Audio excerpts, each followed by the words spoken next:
আমরা একটা তথ্য আপনাদের মাধ্যমে আমরা শহীদ পরিবারের কাছে জানাতে চাই।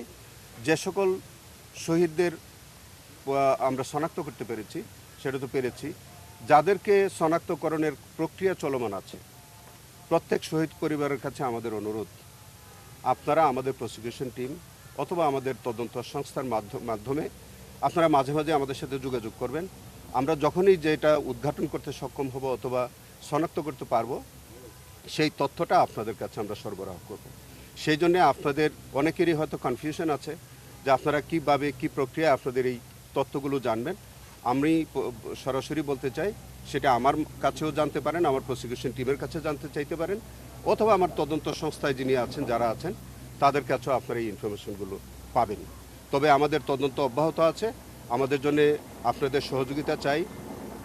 আপনাদের কাছেও যদি কারো কোনো তথ্য বা কোনো ইনফরমেশন যদি আপনাদের কাছে থাকে, সেটি এবং যার কাছেই যা ইনফরমেশন আছে, তাদের কাছে আমরা উদাত্ত আহ্বান জানাচ্ছি আমাদেরকে প্রয়োজনীয় তথ্য দিয়ে আমাদের সাক্ষ্য প্রমাণে সহযোগিতা করে আমাদেরকে সহযোগিতা করবেন। সবাইকে ধন্যবাদ। আপনারা ভালো থাকবেন। আপনি বললেন যে নদীতে অনেকে লাশ ফেলে দেওয়া হয়েছিল, এই বিষয়ে কোনো ডেডিকেটেড ইনভেস্টিগেশন হয়েছে কিনা এবং কতজনের তথ্য পেয়েছেন আপনারা? আমি তো আপনাকে পরিষ্কার বললাম যে ঢাকার সন্নিকটে একটি নদীতে একটি হাসপাতাল থেকে অনেক ডেড বডি ফেলে দেওয়া হয়েছে, নদীতে ভাসিয়ে দেওয়া হয়েছে, এই তথ্য আমাদের কাছে আছে। আমরা সেই হাসপাতাল, সেই তখনকার কর্তৃপক্ষ এবং যারা এই ঘটনার সাথে জড়িত, সেটি আমরা শনাক্ত করার চেষ্টা করছি।